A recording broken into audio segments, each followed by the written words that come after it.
नमस्कार, आप देख रहे हैं न्यूज एक्सप्लेन विद सुकन्या और मैं हूं आपके साथ सुकन्या सिंह। पूरे देश की नजर आगामी पश्चिम बंगाल के विधानसभा चुनाव पर है और चुनाव से पहले पश्चिम बंगाल में असदुद्दीन ओवैसी ने ममता बनर्जी के जायके को खराब करने का फैसला कर लिया है। असदुद्दीन ओवैसी पश्चिम बंगाल में चुनाव लड़ेंगे।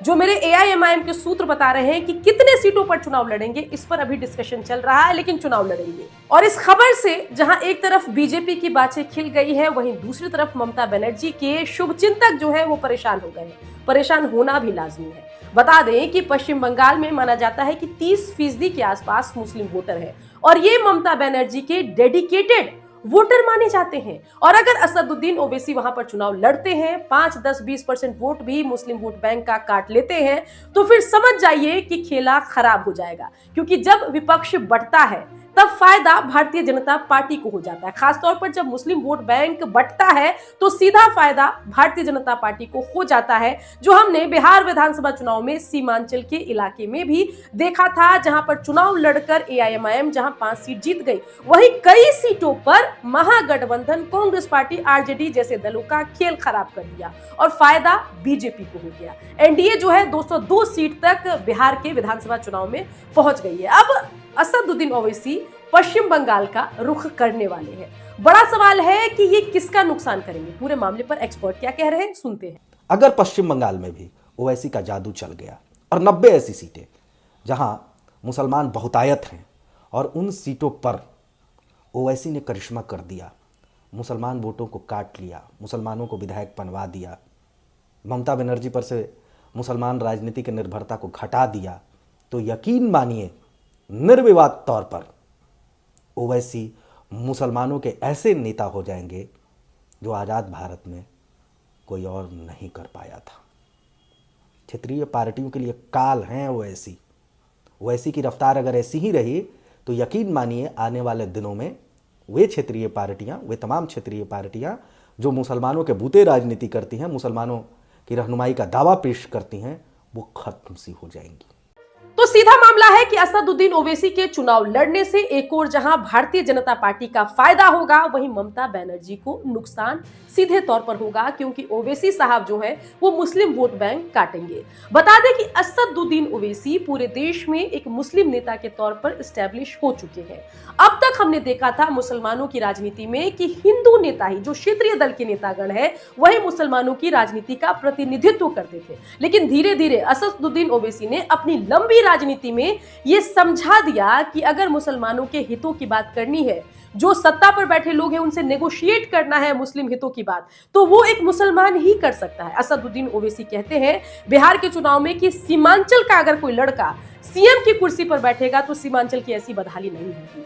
वहीं जब देश की बात आती है तो असदुद्दीन ओवैसी कहते हैं कि जब नकाब वाली बेटी देश की प्रधानमंत्री बनेगी तब मुसलमान के हितों की खूब रक्षा होगी, और उनकी इच्छा है कि कोई नकाब वाली बेटी जो है देश की प्रधानमंत्री बन जाए। और उनके इस तरह के बयानात जो है वो मुसलमानों को हिट भी करते हैं। बहुत वक्त हो गया, अब धीरे धीरे मुसलमानों को भी समझ आने लगा है कि जो क्षेत्रीय दल हैं, जिनको वो अपना नेता समझते थे, अपना हितैषी समझते थे, वो उनका इस्तेमाल सिर्फ दरी बिछाने के लिए करते हैं और उस कारपेट पर चढ़कर जो पद होता है, जो कुर्सी होती है, वहां तक वो खुद बैठ जाते हैं।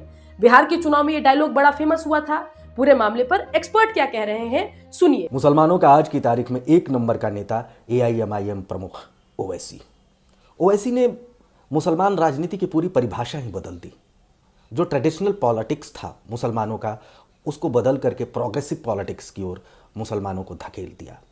मुसलमान नेता जो पहले पाकिस्तान जिंदाबाद के नारे लगाने में विश्वास करते थे या पाकिस्तान के प्रति अपनी आस्था जताते थे, ओवैसी ने उसको पलट दिया। ओवैसी ने मुसलमानों की तो बात की, लेकिन पाकिस्तान के प्रति अपनी आस्था, या वैसे मुल्क जो भारत के विरोधी हैं उसके प्रति अपनी आस्था नहीं जताया।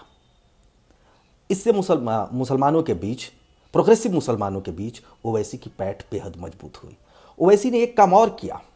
ओवैसी ने मुसलमानों को कहा कि तुम सिर्फ दरी बिछाने के लिए राजनीति नहीं करोगे। अभी तक तुम सिर्फ दरी बिछाने की राजनीति कर रहे हो, यानी राजनीति में पिछलग्गू की भूमिका है तुम्हारी।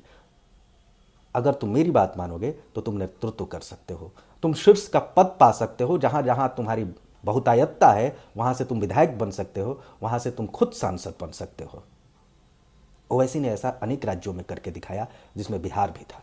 सीमांचल के इलाकों में जहां मुसलमानों की बहुतायतता है, एक बार नहीं लगातार 2 बार के बिहार विधानसभा चुनाव में ओवैसी ने अपनी पार्टी को मुसलमानों का वोट दिलवा करके, विधायक बनवा करके यह बता दिया कि देश भर के मुसलमान ओवैसी पर, उनकी बातों पर किस तरीके से भरोसा कर रहे हैं। अगर असदुद्दीन ओवैसी की राजनीति की अगर हम बात करें तो असदुद्दीन ओवैसी जो वर्तमान में मुस्लिम नेता है उनसे थोड़े अलग है। वो नेशनलिस्ट है और पाकिस्तान के पैरोकार बिल्कुल भी नहीं है। जहां एक तरफ जो जम्मू कश्मीर से जुड़े नेतागण हैं वो हमेशा पाकिस्तान के पक्ष में बातें करते हैं, दूसरी तरफ असदुद्दीन ओवैसी कहते हैं कि अगर पाकिस्तान जवाब देता है तो उसकी ईंट से ईंट बजा दो, उसको छोड़ो मत। और साथ ही असदुद्दीन ओवैसी एक तरफ तो अपनी मुस्लिम आइडेंटिटी को लेकर क्लियर कट है, लंबी दाढ़ी रखते हैं, टोपी पहनते हैं और हर भाषण से पहले अपने धार्मिक शब्दों का खूब इस्तेमाल करते हैं। और उनका यही तौर तरीका मुसलमानों में उनको लगातार लोकप्रिय बना रही है। लोग उनको नेता के तौर पर देख रहे हैं और जब सीधे तौर पर मुसलमान को प्रधानमंत्री और मुख्यमंत्री बनाने की बात असदुद्दीन ओवैसी करने लग जाते हैं तो मुसलमानों को समझ आता है कि ऐसी बातें हमारे अपने धर्म का व्यक्ति ही कर सकता है। वो दौर अलग था जब रामविलास पासवान मुसलमान को सीएम बनाने के लिए लड़ते रहे और बिहार में री इलेक्शन 2005 में करवाना पड़ गया, किसी ने उनकी नहीं सुनी। अब दौर अलग हो गया है और इस दौर में कहीं ना कहीं सिर्फ मुस्लिम वोट बैंक का इस्तेमाल क्षेत्रीय दलों ने किया है, कांग्रेस पार्टी ने किया है। और इस पूरे इशू को भुनाते हुए असदुद्दीन ओवैसी मार्केट में आ गए हैं। कभी बिहार का चुनाव लड़ते हैं, कभी महाराष्ट्र का, कभी तेलंगाना का, और फायदा भी उनको ठीक ठाक होता है। अपनी जमीन धीरे धीरे राजनीतिक असदुद्दीन ओवैसी पूरे देश में मजबूत कर रहे हैं। उन पर बी टीम का ठप्पा लगा है। एक बार फिर से वो पश्चिम बंगाल में चुनाव लड़ने जा रहे हैं। देखना होगा क्या कुछ वो कर पाते हैं। आपको ये वीडियो कैसी लगी? असदुद्दीन ओवैसी की राजनीति पर आपकी क्या राय है? क्या आपको भी लगता है कि वो बीजेपी की बी टीम है, या आप भी मानते हैं कि मुस्लिम लीडरशिप होनी चाहिए? अगर आपको ऐसा लगता है कि होनी चाहिए तो कमेंट करिए।